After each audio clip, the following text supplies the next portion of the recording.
I'm Trevor Williams, a reporter for Global Atlanta. We're here with Lewis Hall, who is the founder and president of BLJ Group, which is a management consulting firm specializing in business development. And also, what we're really here to talk about is Mr. Hall is the president of the U.S. Panama Business Council's Southeast initiative that is about to get started. So, Mr. Hall, why don't you just tell us, first of all, a little bit about the national and, I guess, binational organization of the U.S. Panama Business Council. Well, about 14 years ago, a former ambassador from Panama to the United States, Ambassador Juan Sosa, had a vision to start an organization that would continue the relationship between Panama and the United States from the standpoint of business opportunities, trade, investment opportunities.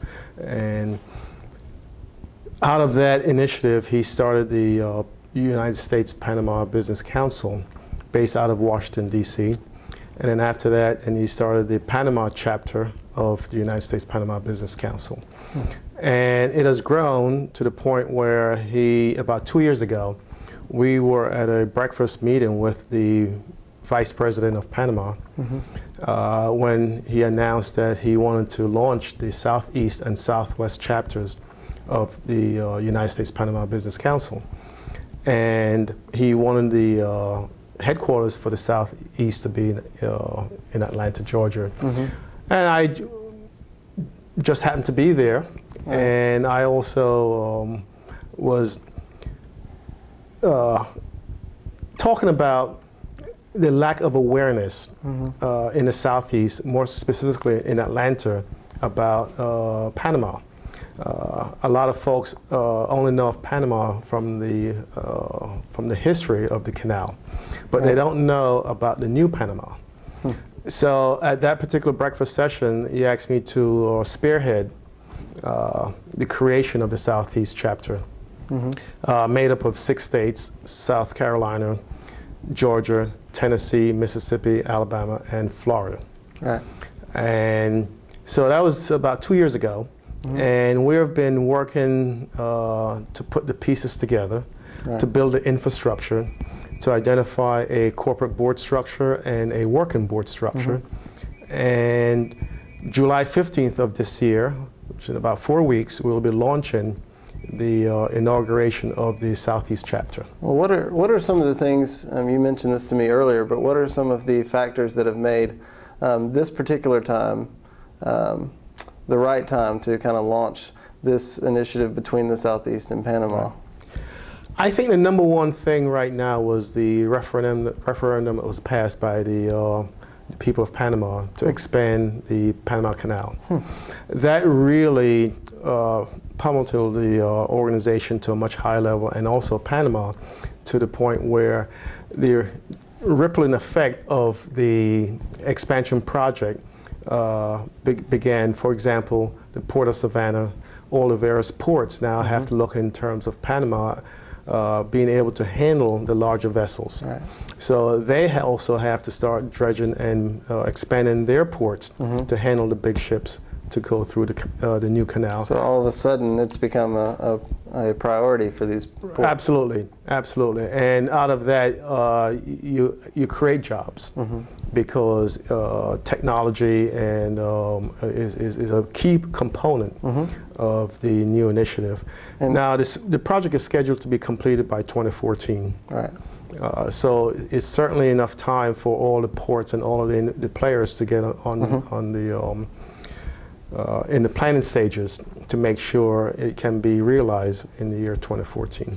And Global Atlanta publisher and I, Phil Bolton, recently returned from a trip to Panama, and we were, I won't say surprised to see that there was more to Panama than the canal, but we were just really affected and impacted by how much opportunity there is for business. Talk about some other sectors that maybe more people in Georgia besides the ports authorities and besides these logistics companies could be involved in.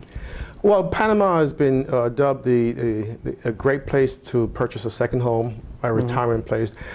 In Boquete, You have just an unbelievable environment where it's just the perfect climate, perfect weather for seniors to retire. If you like the mountains, if you like the ocean, Panama offers a lot of those amenities and just the natural resources that's there. In addition to that, you have a lot of businesses who are doing business in Panama. For example, Dell Computer. You have HP, you have Caterpillar. So you have a number of major corporations who are looking at Panama as the hub to Central and South America. Right. And so I look at Panama and Atlanta as the two hubs coming together. The Southeast hub in Atlanta and the Central and South America hub in Panama. So it was a perfect marriage. So I look at the other industries. I talk about alternative energy.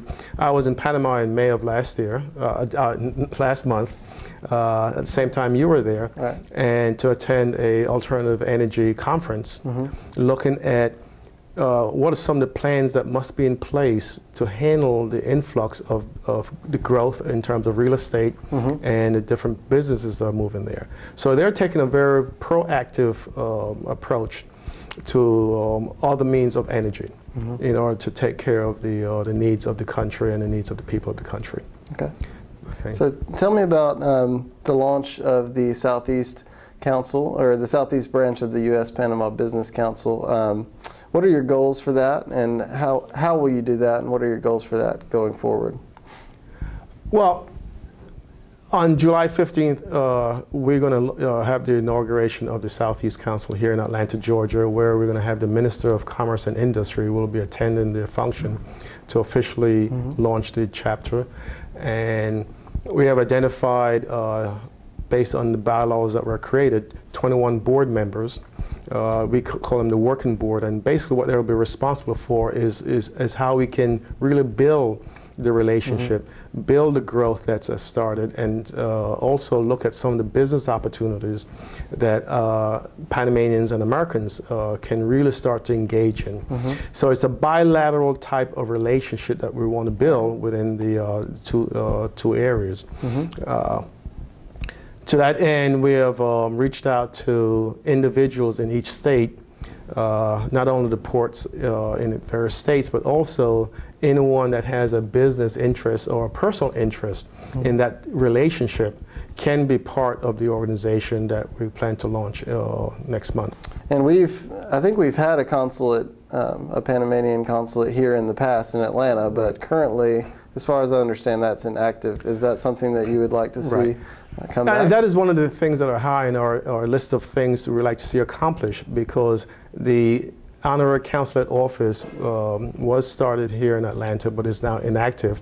So we have reached out to the government of Panama to actively look at revitalizing that consulate office based out of Atlanta, Georgia. And we feel that the consulate here in Atlanta, Georgia could actually serve the other 5 states except Florida, because Florida has 2 full consulates, one in Tampa and one in Miami. So we feel that with the launching of the Southeast region, and we could have individuals from the other states to be part of the process in terms of having a representative consulate office here in Atlanta to represent the concerns and needs of the other 4 states. Well, thank you. And we hope that that could be realized before the end of this year. Great. Well, thank you so much for being here. We really appreciate it. Oh, my pleasure. Thanks for having me. All right.